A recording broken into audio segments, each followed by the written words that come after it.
Le sprinkler, Mimi. QA, dans 10-20 ans. Hey, c'est moi qui voulais vous poser cette question-là. On est rendu non? là. Ah, oui. Oui, oui, Ah, mais oui. c'est intéressant, ça, quand même, que tu... Vas-y. C'est moi qui vous la pose. Ah. Fait que là, on a passé là, la Je suis à ma dernière... retraite, fait que je m'en encore. Moi aussi, mettons dans 20 quelques, là, oui, c'est ça. Je vais être mort, je pense, dans 20 ans. On se calme, on se calme. Mais là, on a beaucoup parlé là, de la dernière heure, de comment le rôle a évolué, comment les QA, c'est un petit peu plus technique de plus en plus. On n'a pas parlé, tu sais, tantôt, tu as fait allusion, les tests auto, c'est un petit peu moins difficile à parler de ça. Écoute, avec tout le AI qui s'en vient là, du côté test, là, ça va être malade, intéressant, tout ça. Fait que je vous pose la question, dans 10, 20 ans, les QA, on a-t-il encore besoin sur des projets? Ils font quoi s'ils sont encore là? Oui.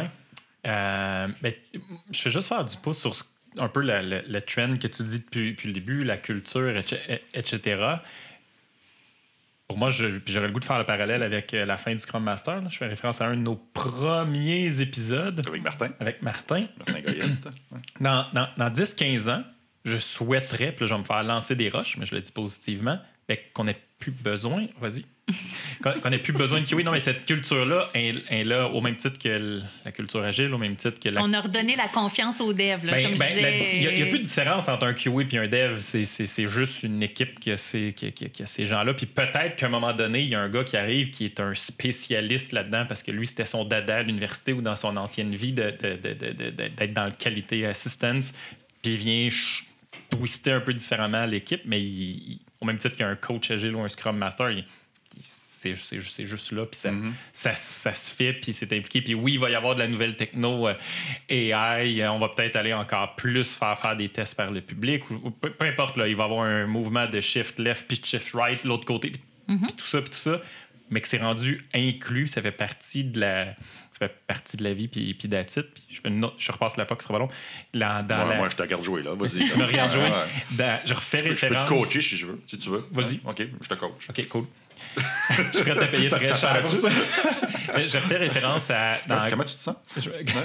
Et si t'es un arbre... Le potentiel. Si t'es un arbre, comment répondrais-tu à cette question? Ou la baguette magique. OK, je reviens.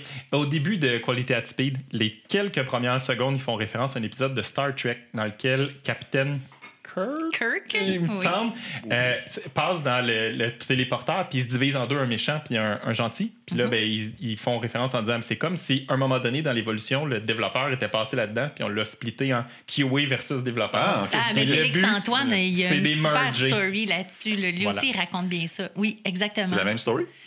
Non, mais lui aussi, il fait toute l'évolution là, du développement et tout ça, et comment, à un moment donné, c'est ça, on a eu cette dépendance-là d'avoir un autre rôle qui est le QE. Oui, nous sommes passés de artisans, on fait tout, on fait la chaise au grand complet, jusqu'à je fais juste la vis gauche. Puis, je vais faire du pouce sur ton artisan, puis je te promets que je repasse la POC après. Il y avait une vidéo de Uncle Bob à Agile Something il y a 4-5 ans.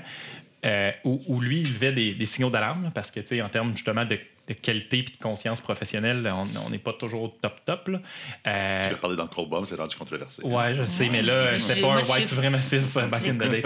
Non, mais ce qu'il disait essentiellement, c'est qu'au départ, les gens qui faisaient du code, je veux dire, c'était des physiciens ou des mathématiciens ultra rationnels, très pointilleux, et qui faisaient un bout de code. C'était complexe, mais c'était gros comme ça, là, les fonctionnalités. Puis maintenant, faire du code, ça peut être...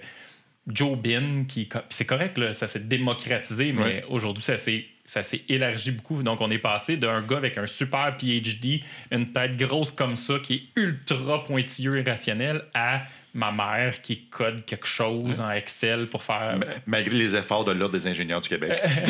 Puis c'est une bonne chose, mais ce que ça fait aussi, c'est qu'à quelque part, dans ce shift-là, on a fait la séparation des gentils Kirk et méchants Kirk. Oui. Je viens de faire la fin de ma vision sur 10-20 ans. Si je la résume en une phrase, moi, j'ai l'impression qu'il n'y a plus de débat sur ça coûte trop cher faire du QA à un développeur. C'est juste du monde qui font du logiciel. OK. Ça sonne plus comme un espoir qu'un souhait, qu'une prévision. Souhait à un moment donné. Il faut une boule de cristal là, devant nous. Là. Parce que moi, selon moi, 10, 15, 20 ans, on va peut-être s'approcher tranquillement du manifeste de thèse. Parce qu'aujourd'hui, nous ne sommes pas là. Mais pense-y, Mathieu, il y a un côté qui a peut-être pas tort parce qu'on faisait ça ensemble. Oui. Puis on a dit que ça fait 7-8 ans. En 2013. Oui, c'est ça. Puis j'ai tendance à... J'observe des cycles de comportement. Il y a eu le cycle RUP, là, tu vas venir. Ça va bien avec les macroscopes, les P+, puis les Prince 2, puis il y a eu le cycle d'agilité, de décomplexifier la patente. Là, il y a un autre cycle qui émerge depuis 3-4 ans. On retourne à du RUP avec des nouveaux noms. Fait que il y a ça aussi que je me dis, peut-être qu'à un moment donné, on va revenir à du waterfall-ish. Et qu'on va dire, mais là, il faut vraiment spécialiser les QA, là, les testeurs, parce que c'est rendu complexe. Là. Il y a du AI là-dedans, puis tout. C'est juste les data scientists qui vont faire des tests. Mon souhait, c'est qu'on s'approche du manifeste de tests développé par Growing Agile. Mes observations des 30 dernières années me disent... Je suis encore naïf et optimiste. Me disent qu'on va encore beaucoup de job à faire. Ouais. À convaincre et à décomplexifier la patente, de réunir les gens pour les fameux 3 amigos. Ça va être un effort perpétuel, je pense. Puis, la question était très large. Donc, l'état de l'industrie, mettons, dans 10 à 20 ans. Mais si on regarde l'état des compagnies qui font du bon logiciel aujourd'hui, je pense qu'on n'est pas loin de ça. On n'est pas loin de quoi? D'être dans ces valeurs-là, d'être... Je suis pas d'accord. Au nombre de candidats que je passe en entrevue, là, on n'est pas là. Pas du tout. T'es dans une petite boîte, toi, présentement, ça paraît. Pas du tout. Puis on est tellement pas là non plus. Mais tu sais, je pense aux géants du logiciel. Tu sais, OK, oui, Facebook ont vécu de la difficulté cette semaine, mais je pense qu'en termes d'agilité puis en termes oui. Je pense qu'ils sont beaucoup plus là en termes de développement. Le livre How Google Test Software, là, je veux dire, dans ma slide de culture qualité, là, c'est The burden of quality lies on the person writing the code. Là, fait que oui, c'est ça. Exact. Je comprends que l'état des grosses entreprises qui... Comment dire? C'est une entreprise que le logiciel, c'est ton produit puis c'est ta raison d'être. Je souhaite qu'on soit rendu là. Je le souhaite aussi, sinon, juste meurt et crève dans la C'est drôle. Je suis vraiment... J'ai la même opinion que vous deux. Je pense qu'on le voit. Je suis safe, hein? Oui, non, mais vraiment. Le QA auto... il va devenir un développeur avec la conscience de faire ses tests et tout ça. Il gagne le même salaire ou plus, puis bravo, man. C'est ça, parce qu'effectivement, du côté QA, c'est une toute autre histoire. Puis je pense que ça, c'est le côté QA analyste.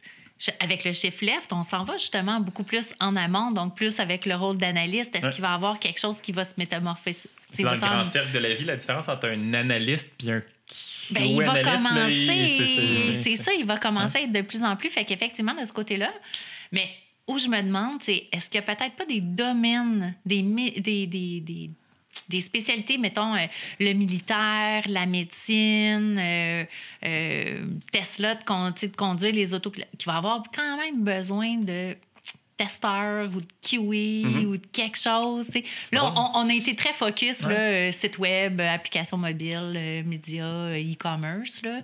C'est drôle, j'ai l'impression que où c'est la qualité le plus critique, j'ai l'impression que c'est eux qui vont être les plus avancés. Tu penses? Oui. Parce qu'ils n'ont juste pas le choix. Je veux dire, tu fais du AI Tesla vont sortir un robot humanoïde machin là, bientôt.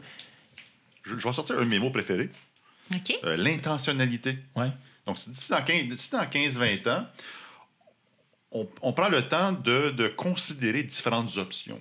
Pas y aller de façon impulsive, le réflexe de dire on va avoir un testeur à la fin.